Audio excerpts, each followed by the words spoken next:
योगी आदित्यनाथ आज गोरखपुर के भी दौरे पर हैं और बताया जा रहा है कि थोड़ी ही देर में सीएम गोरखपुर औद्योगिक विकास प्राधिकरण कार्यक्रम स्थल पर पहुंचेंगे और मिली जानकारी के अनुसार सीएम योगी अपने गृह जिले को कई सौगात देने जा रहे हैं। यहां निवेश की 504 करोड़ की परियोजनाओं की सौगात दी जाएगी सीएम योगी आदित्यनाथ द्वारा, जिससे यहां के युवाओं को भी रोजगार के मौके प्राप्त होंगे। तो गुजरात दौरे से पहले सीएम योगी आदित्यनाथ गोरखपुर पहुंचने जा रहे हैं और अपने गृह जिले को 504 करोड़ रुपए की सौगात भी देते हुए नजर आएंगे सीएम योगी आदित्यनाथ। कई परियोजनाओं का शिलान्यास किया जाएगा। वहीं गोरखपुर दौरे पर सीएम योगी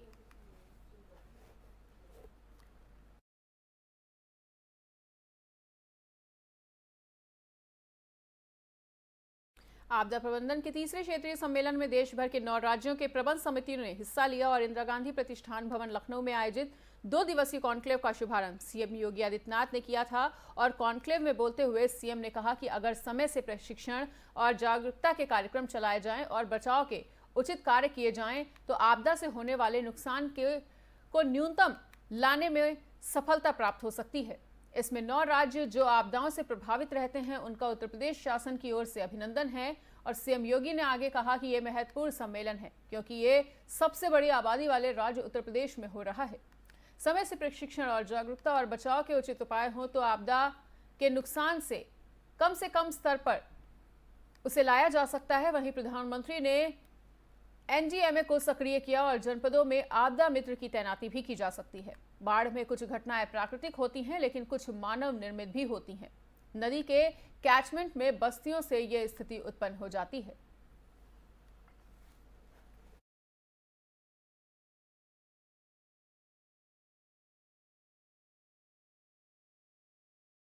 मैनपुरी उपचुनाव में चाचा भतीजे के बीच की कड़वाहट लगातार दूर होती हुई दिखाई दे रही है और तभी तो उन्होंने न केवल उपचुनाव में सपा का समर्थन किया है बल्कि अब चुनावी सभा में लोगों से अपील करते हुए भी कहा कि लोग अखिलेश को छोटे नेताजी के नाम से पुकारें। तो वहीं दूसरी तरफ बीजेपी सांसद सुब्रत पाठक ने शिवपाल यादव के बयान पर तंज भी कसा है। सुनवाते हैं आपको कि सुब्रत पाठक ने क्या कुछ कहा है। शिवपाल सिंह जी ने अपने बयान में कहा है कि नेताजी को जिस प्रकार से हम लोग नेताजी बुलाते थे उसी प्रकार से वो अखिलेश को छोटे नेताजी बुलाएंगे। और उनके शिष्य रहे रघुराज सिंह साग के लिए कहा है कि वो तो बैलगाड़ी के साथ चलने वाले कुत्ते हैं। माने घर का बेटा नेताजी, यदि उसकी पत्नी चुनाव लड़े तो वो छोटे नेताजी, और यदि बाहर का व्यक्ति कोई चुनाव लड़े तो वो बैलगाड़ी के साथ चलने वाला कुत्ता। यही समाजवादी पार्टी की मानसिकता है और यही कारण है कि जिस प्रकार से अखिलेश यादव ने श्री केशव प्रसाद मौर्य जी का अपमान खुली विधानसभा में किया था और आज उसी प्रकार से रघुराज सिंह साक्य का अपमान इन्होंने मैनपुरी के चुनाव में किया है। निश्चित रूप से मैनपुरी की जनता इनको जवाब देगी कि कौन बैलगाड़ी के साथ चलने वाला।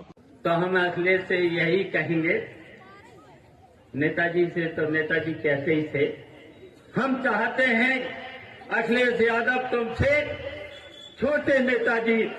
यहाँ की जनता, पूरे उत्तर प्रदेश की जनता, पूरे हिंदुस्तान की जनता छोटे नेताजी के नाम से पुकारे।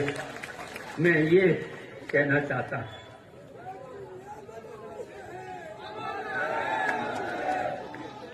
और मैं, आप लोग यहाँ देख रहे होंगे, कुछ लोग टहल रहे होंगे, प्रत्याशी भी बन गए।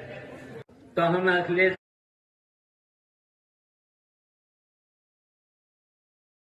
राजधानी लखनऊ के विकास नगर में सड़क धंसने के मामले की जांच की जाएगी और इसके लिए लोक निर्माण विभाग ने 3 सदस्यीय समिति का गठन किया है और जांच की जिम्मेदारी अपर आयुक्त लखनऊ मंडल, मुख्य अभियंता जलकल विभाग और अधीक्षक अभियंता लोक निर्माण विभाग की समिति को इसकी जांच का ये पूरा मामला सौंपा गया है। और जांच समिति इस मामले की रिपोर्ट को 2 से 3 दिनों में देने की अपेक्षा उससे की गई है। सड़क धंसने पर जिले के प्रभारी मंत्री और लोक निर्माण मंत्री जितिन प्रसाद ने मंडलायुक्त को पत्र लिखकर जांच कर जिम्मेदारी तय करने के लिए निर्देश दिए थे। वहीं मंडलायुक्त को भेजे पत्र में जिले के प्रभारी मंत्री जितिन प्रसाद ने कहा था कि अधिशासी अभियंता प्रांतीय खंड लोक निर्माण विभाग ने उनको बताया कि ये मार्ग लोक निर्माण विभाग के स्वामित्व का है। वहीं रोड के मध्य से जल निगम की सीवर की ट्रंक लाइन गुजर रही है। ट्रंक लाइन का पाइप टूटने या ज्वाइंट खुल जाने से सड़क के नीचे की मिट्टी कट गई है और ये कैसे हुआ इसकी जांच भी की जाए।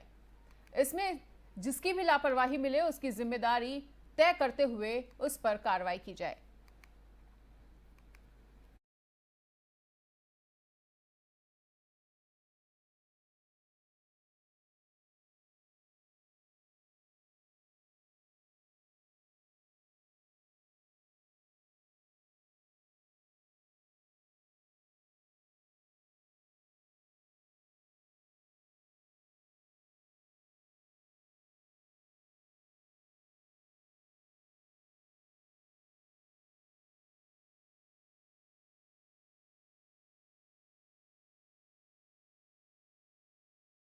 अखिलेश यादव सरकार में दर्जन राज्य मंत्री रहे हाजी इकराम कुरैशी को मुरादाबाद की अदालत ने बिजली बिल की चोरी के मामले में 7 साल कैद की सजा सुना दी है और इकराम के खिलाफ ये एफआईआर बिजली विभाग के तत्कालीन अधिशासी अभियंता राधेश्याम यादव ने गलशहीद थाने पर दर्ज कराई थी। इकराम को बिजली विभाग की फर्जी रसीद तैयार करके विभाग को 6,88,000 रुपए की क्षति पहुंचाने के मामले में दोषी पाया गया है और देर शाम तक पूर्व मंत्री हाजी इकराम न्यायिक अभिरक्षा में थे। करीब 7:30 बजे उन्हें कस्टडी में जेल के लिए रवाना कर दिया गया और इस मामले में हाजी इकराम के साथ दूसरे मुलजिम बिजली विभाग के एसएसओ राम अवतार शर्मा को भी कोर्ट ने दोष मुक्त कर दिया है। हाजी इकराम कुरैशी मुरादाबाद में समाजवादी पार्टी के कद्दावर नेता रहे हैं।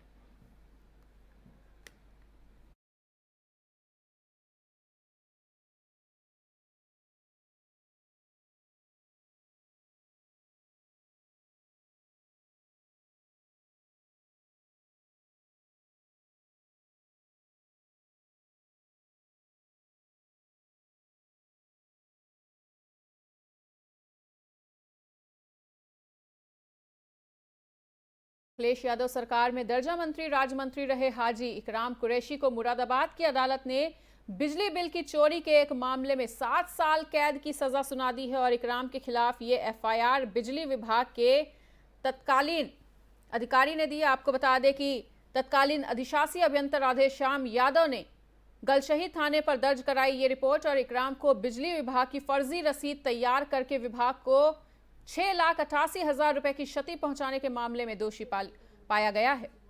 देर शाम तक पूर्व मंत्री हाजी इकराम न्यायिक अभिरक्षा में थे और करीब 7:30 बजे उन्हें कस्टडी में जेल के लिए रवाना कर दिया गया। इस मामले में हाजी इकराम के साथ दूसरे मुलजिम बिजली विभाग के एसएसओ राम अवतार शर्मा को कोर्ट ने दोष मुक्त कर दिया है। वहीं हाजी इकराम कुरैशी मुरादाबाद में समाजवादी पार्टी के कद्दावर नेता रहे हैं। अखिलेश सरकार में दर्जा मंत्री रहने के बाद 2017 के चुनाव में वो मुरादाबाद देहात सीट से एमएलए भी चुने गए थे। हालांकि 2022 में टिकट कटने पर हाजी इकराम ने सपा का दामन छोड़ दिया था और वो कांग्रेस से चुनाव लड़े थे। आपको ये भी बता दें कि आखिर क्या है ये पूरा मामला। करीब 22 साल पुराना ये मामला है और बिजली विभाग की फर्जी रसीदों से जुड़ा हुआ है।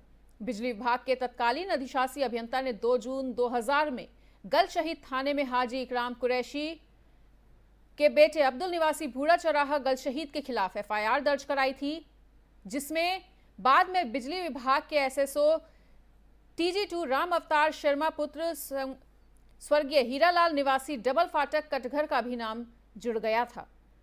तो दरअसल एसएसओ राम अवतार शर्मा के पास बिजली बिल की वसूली का काम था और वो बिजली घर पर बैठकर घर घर जाकर उपभोक्ताओं से बिजली बिल की वसूली करते थे।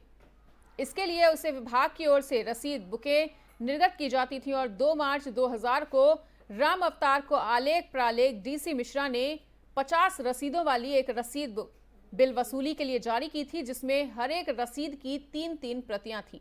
एक प्रति जो बिल जमा करने पर उपभोक्ता को दी जाती है, दूसरी प्रति संग्रह वितरण के लिए और तीसरी प्रति कार्यालय के अभिलेख में रखी जाती है। 7 साल पहले 7 लाख का नुकसान पहुंचाया था और इसके बाद अब इकराम कुरैशी को 7 साल की ही सजा सुना दी गई है। 22 साल पुराना ये मामला है और इसी खबर पर अधिक जानकारी के लिए अविरल अग्निहोत्री हमारे साथ जुड़ने जा रहे हैं। तो अविरल, 7 लाख का नुकसान पहुंचाया था, 7 साल की सजा हो चुकी है, क्या कुछ जानकारी? बिल्कुल निश्चित रूप से देखिए, जिस तरीके से आप ये समझिए कि इस समय जो सरकार चल रही है उत्तर प्रदेश में मुख्यमंत्री योगी आदित्यनाथ की, वो जीरो टॉलरेंस की है। सीधे तौर पर आप समझिए कि कोई भी किसी भी तरीके का अपराधी हो उसको बख्शा नहीं जाएगा। तो ये आप देखिए कि जो पूर्व मंत्री रहे हैं हाजी इकराम, समाजवादी पार्टी में दर्जा प्राप्त राज्य मंत्री रहे, उनको 7 साल की सजा दी गई है। बिजली विभाग में चोरी का मामला सामने आया है, इसके लिए उनको 7 साल की सजा सुनाई गई है और अब उनको ये जो भी सजा है पूरी करनी पड़ेगी और उसके बाद में उनको जो दंड है जितना ज्यादा और जो मुआवजा है वो भी भरना पड़ेगा। तो ये बिजली चोरी के मामले में इनको सजा सुनाई गई है, तो इसको अब 7 साल इनको अंदर जेल में रहना पड़ेगा और उसके बाद में कहीं ना कहीं उन लोगों के लिए भी ये नजीर है कि अगर बिजली चोरी करते हुए पकड़े गए तो उनको भी किसी भी कीमत पर छोड़ा नहीं जाएगा। जी मनीषा। अविरल, इस पूरे मामले में क्या कुछ और भी ऐसे नाम हैं जो अभी तक छुपे हुए हैं, कुछ ऐसी आशंका? बिल्कुल देखिए, ऐसा होता है कि जब कोई बड़ा मामला सामने आता है तो उसके बाद उनके जो इर्द गिर्द लोग होते हैं उन पे भी कार्रवाई तेज हो जाती है। तो ऐसे में बिजली विभाग और कड़ी और तेज कार्रवाई करने की कोशिश करेगा। तो ऐसे में तमाम ऐसे लोग भी शामिल होते हुए नजर आ सकते हैं, मिल सकते हैं, जो बिजली चोरी में शामिल हो सकते हैं। हालांकि ये तो अब जब चीजें सामने निकल कर आएंगी तब पता होगा, लेकिन फिलहाल जो हाजी इकराम है उनको 7 साल की सजा हुई है और अब उनको जेल भेजा जाएगा। जी बिल्कुल अविरल, और इकराम का ये भी कहना है कि इस बिजली चोरी के मामले में उनका दूर दूर तक कोई वास्ता नहीं है और फर्जी रसीदों से भी उनका कोई नाता नहीं रहा है। मनीषा देखिए, होता क्या है कि जब किसी के ऊपर में आरोप तय होते हैं तो अपने बचाव में तमाम बातें करते हुए नजर आते हैं। तो ऐसे में हाजी इकराम भी अपने बारे में ऐसी बातें करते हुए नजर आ रहे हैं, लेकिन साक्ष्यों और तथ्यों के आधार पर उनको सजा दी गई है और मुरादाबाद कोर्ट में वो दोषी पाए गए हैं। ऐसे में वो सीधे तौर पर अब क्योंकि नाम खराब हो रहा है तो तमाम तरीके से वो अपने आप को बचाने की कोशिश तो करेंगे ही। अब साक्ष्यों के आधार पर ही उनको सजा हुई है, तो ऐसे में उनका कहना निरर्थक साबित हो रहा है। लेकिन अब आगे जिसमें जो भी सच्चाई थी वो कोर्ट ने देख लिया है और अब उनको सजा हो गई है। हालांकि उनकी बातें निरर्थक साबित होती हुई नजर आ रही। मनीषा ठीक है अविरल, इस तमाम जानकारी के लिए आपका बहुत बहुत शुक्रिया। तो अविरल ने भी तमाम जानकारी को हमारे साथ साझा किया और वहीं हाजी इकराम का कहना है कि मेरा इस पूरे मामले से कोई लेना देना नहीं है और मेरा नाम और मेरी छवि बिगाड़ने के लिए ये पूरे मामले को अंजाम दिया गया है।